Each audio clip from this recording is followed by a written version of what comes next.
सभी को हरिओम। आरंभ करते हैं पाठ संख्या 22।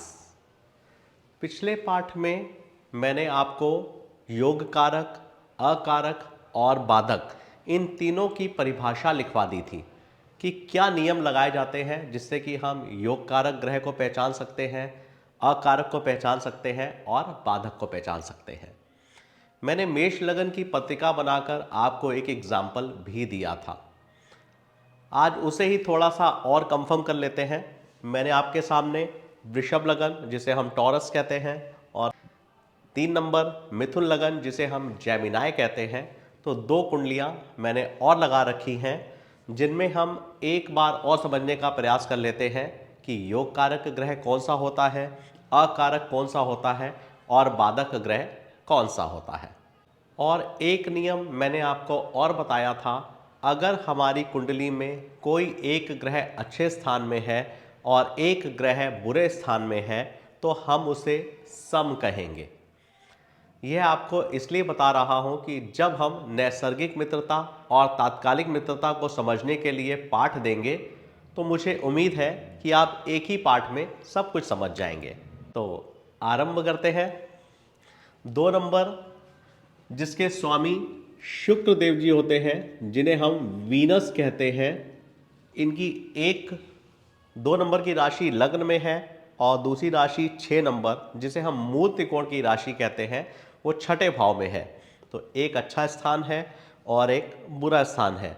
तो इसलिए हम शुक्र देव जी को, जो कि इस पत्रिका के मालिक हैं मगर हम उन्हें सम कहेंगे, तो मैं यहाँ पर सम लिख दे रहा हूँ।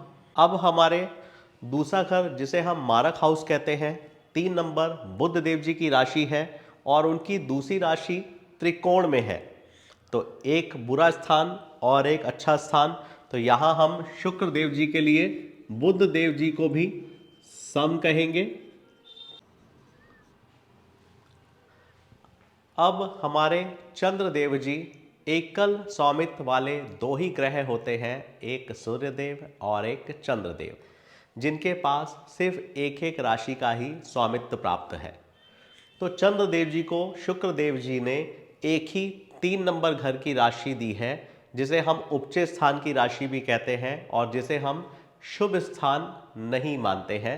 तो इसलिए शुक्रदेव चंद्रदेव जी को भी सम ही मानते हैं, क्योंकि इनकी दूसरी राशि नहीं है, इसलिए हम इन्हें सम लिख देंगे। और सूर्यदेव जी जिनकी भी दूसरी राशि नहीं होती है मगर उन्हें केंद्र का स्थान दिया गया है, इसलिए हम इन्हें मित्र कहेंगे। 5 नंबर घर को हम जान चुके, 6 नंबर घर को हम जान चुके हैं। 7 नंबर जहां 8 नंबर वृश्चिक राशि लिखा हुआ है, जिसके स्वामी मंगल जिन्हें हम मार्स कहते हैं, उनकी एक राशि मारक स्थान में है और दूसरी राशि द्वादश स्थान 1 नंबर जिसे हम मूल त्रिकोण की राशि कहते हैं, एक अच्छा स्थान और एक बुरा स्थान, जबकि मारक हाउस को भी हम अच्छा स्थान नहीं कहते हैं मगर ये फिर भी केंद्र का स्थान है। तो इनकी एक राशि अच्छे स्थान में और दूसरी राशि अच्छे स्थान में नहीं है, तो इसलिए हम मंगल देव जी को भी सम ही कहेंगे। तो मंगल देव जी की दोनों राशियां एक अच्छे और एक बुरे स्थान में हैं, जिसलिए हम मंगल देव जी को शुक्र देव जी के लिए सम कहेंगे। तो हमारे शुक्र देव जी ने मंगल देव जी को भी बहुत अच्छे स्थान नहीं दिए हैं। हमारे नैसर्गिक और निर्विवाद रूप से 2 ही शुभ ग्रह हैं, एक बृहस्पति देव जी जिन्हें हम जुपिटर कहते हैं और दूसरे शुक्र देव जी जिन्हें हम वीनस कहते हैं। मगर इन दोनों गुरुओं में एक अलग अलग विशेषता है कि एक देवताओं के गुरु हैं और एक दैत्यों के गुरु हैं। तो शुक्र देव जी बृहस्पति देव जी को अपना मित्र नहीं मानते हैं, जिसलिए उन्होंने बृहस्पति देव जी की मूल त्रिकोण राशि जिसे हम धनु राशि कहते हैं, जिसे हम सैजिटेरियस बोलते हैं, 8वें स्थान में है और दूसरी राशि जो उपचय स्थान में है। तो दोनों ही जगह पर शुभ स्थान नहीं है, तो इसलिए बृहस्पति देव जी को यहाँ पर अकारक कहा जाएगा। अभी हम अकारक भी जान चुके हैं, अभी मैं आपको और क्लियर भी कर दूंगा, मगर आप देखिएगा गुरुदेव जी की दोनों राशियां जो कि एक अष्टम में है और एक द्वादश में है, तो दोनों ही अशुभ स्थान है, जिसलिए हम इन्हें मित्र नहीं कहेंगे, हम शत्रु कहेंगे। अब हमारे शनि देव जी, शनि देव जी की दो राशियां, एक 10 नंबर और एक 11 नंबर। शनि देव जी की एक राशि त्रिकोण में है और दूसरी केंद्र में है। मैंने आपको बताया था, अगर किन्हीं भी ग्रह की दो राशियां अगर केंद्र और त्रिकोण में होती हैं तो हम उन्हें पूर्ण योगकारी कहते हैं। तो यहाँ पर हमारे शनि देव जी पूर्ण योगकारी हैं, तो शुक्र देव जी शनि देव जी को अपने सबसे अच्छा मित्र समझते हैं, इसलिए इन्हें हम पूर्ण योगकारी ग्रह की संज्ञा दे सकते हैं। तो अब मैं यहाँ पर पूर्ण योगकारी ग्रह पर शनि देव जी लिख सकता हूं। अब मैंने आपको एक नियम बताया था कि हमारे 5 घर 3, 6, 8, 11 और 12, अगर इन 5 घरों में एक ही ग्रह की दोनों राशियां अगर विराजमान होती हैं तो हम उसे अकारक कहेंगे कि वह ग्रह इस लग्न पत्रिका के लिए अच्छा नहीं होगा, वह शुभ परिणाम नहीं देगा, वह हमें अशुभ परिणाम देगा।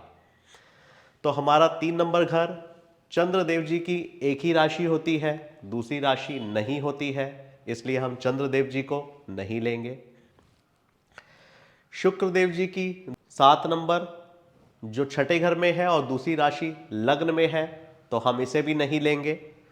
फिर हमारे गुरुदेव जी की एक राशि 8वें घर में 9 नंबर, जिसे हम सैजिटेरियस कहते हैं, धनु राशि, और दूसरी राशि 11वें घर में विराजमान है। तो बृहस्पति देव जी की दोनों राशियां एक 8वें घर में और एक 11वें घर में विराजमान है। तो इसलिए इस पत्रिका के लिए हम कहेंगे कि बृहस्पति देव जी अकारक हैं, या आप उसे शत्रु भी कह सकते हैं। तो यहां पर मैं गुरु, जिन्हें हम बृहस्पति भी कहते हैं, लिख दे रहा हूं। अब 1, 4, 7, 10 चर लग्न वालों के लिए 11वें भाव का स्वामी, 2, 5, 8, 11 पड़फड़ केंद्र के लिए 9वें घर का स्वामी बाधक होता है। तो यहां पर 9वें घर के स्वामी हमारे शनि देव जी है। तो शनि देव जी इस पत्रिका में पूर्ण योगकारी भी हैं और इस पत्रिका में बाधक भी है।